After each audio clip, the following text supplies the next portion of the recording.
Hello good morning friends. ಯಾರ್ಯಾರು ನನ್ನ account follow ಮಾಡಿಲ್ಲ ಬೇಗ ಹೋಗಿ ಫಾಲೋ ಮಾಡಿ. ಇವತ್ತು ನಮ್ಮಮ್ಮ ಗ್ರೀನ್ ಚಿಲ್ಲಿ ರೋಸ್ಟ್ ಮಾಡ್ತಿದ್ದಾರೆ. ಹೇಗೆ ಮಾಡೋದಂತ ನೋಡೋಣ ಬನ್ನಿ.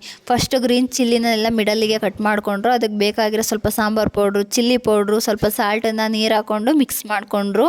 ಇದು ರೊಟ್ಟಿ ಚಪಾತಿಗೆ ಸೇರಿಸ್ಗೆ ತುಂಬ ಚೆನ್ನಾಗಿರುತ್ತೆ. ಅತ್ಯಂತ ಖಾರ ಪ್ರಿಯರು ಇರ್ತಾರಲ್ಲ ಅವರಿಗಂತೂ ತುಂಬ ಇಷ್ಟ ಆಗೇ ಆಗುತ್ತೆ. ನಮ್ಮ ಅಮ್ಮನ ಥರ ಖಾರ ಪ್ರಿಯರು ಯಾರ್ಯಾರು ಇರ್ತಾರೋ ಅವರೆಲ್ಲ ಒಂದು ಸಲ ಟ್ರೈ ಮಾಡಿ ಹೇಗಿತ್ತು ಅಂತ ಕಮೆಂಟ್ ಮಾಡಿ. ಹಾಗಂತ ಖಾರ ತಿಂದಿರೋರೆಲ್ಲ ಟ್ರೈ ಮಾಡೋಕ್ಕೆ ಹೋಗಬೇಡಿ.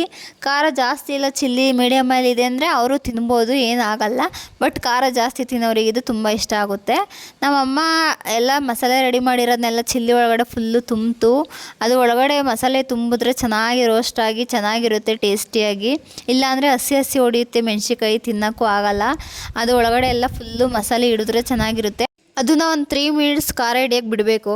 ನಮ್ಮ ಅಮ್ಮ ಡೈಲಿ ನನಗೆ ಈ ಥರ ಖಾರ ತಿನ್ಸೆ ನನ್ನ ಬಾಡಿಲಿರೋ ಹಾರ್ಮೋನ್ಸ್ಗಳೆಲ್ಲ ಖಾರ ತಡೆಯೋಕ್ಕಾಗದೆ ಹಾರ್ಮೋನ್ಸ್ಗಳು ಸೂಸೈಡ್ ಮಾಡಿಕೊಂಡು ನಾನು ಈ ಥರ ಸಣ್ಣ ಆಗ್ಬಿಟ್ಟಿರೋದು.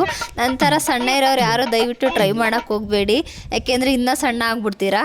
ಯಾರ್ಯಾರಿಗೆ ಖಾರ ಜಾಸ್ತಿ ಇಷ್ಟಪಡ್ತೀರಾ ಅಂಥವ್ರು ಮಾತ್ರ ಟ್ರೈ ಮಾಡಿ. ಉತ್ತರ ಕರ್ನಾಟಕದವ್ರಿಗಂತೂ ಇದು ತುಂಬ ಇಷ್ಟ ಆಗೇ ಆಗುತ್ತೆ. 3 ನಿಮಿಷ ಆದಮೇಲೆ ನಮ್ಮಮ್ಮ ಪ್ಲೇಟಲ್ಲಿ ಉಳಿದಿರೋ ಮಸಾಲೆನೂ ಬಿಡ್ತಾಯಿಲ್ಲ, ಎಲ್ಲನೂ ತೆಗ್ದು ಚಿಲ್ಲಿ ಒಳಗಡೆ ತುಂಬ್ತೈತೆ. ಇನ್ನೆಷ್ಟು ಖಾರ ತಿನ್ನುತ್ತೆ ನಮ್ಮಮ್ಮ ಅಂತ ನೀವೇ ನೋಡಿ ಫ್ರೆಂಡ್ಸ್. ನೀವು ಹಿಂಗೇನಾ? ಮಸಾಲೆ ತುಂಬಿರೋ ಚಿಲ್ಲಿನ ಒಂದು ಪ್ಯಾನ್ಗೆ ಎಣ್ಣೆ ಹಾಕ್ಕೊಂಡು ಎಣ್ಣೆ ಕಾಯ್ದ್ಮೇಲೆ ಉಲ್ಟಾ ಸೀದಾ ರೋಸ್ಟ್ ಮಾಡಿದ್ರೆ ಮುಗೀತು, ಗ್ರೀನ್ ಚಿಲ್ಲಿ ರೋಸ್ಟ್ ರೆಡಿ. ಯಾರ್ಯಾರಿಗೆ ಇಷ್ಟ ಆಗಿದೆ ಈ ವಿಡಿಯೋ ಲೈಕ್ ಮಾಡಿ, ಫಾಲೋ ಮಾಡಿ, ಶೇರ್ ಮಾಡಿ, ಕಮೆಂಟ್ ಮಾಡಿ.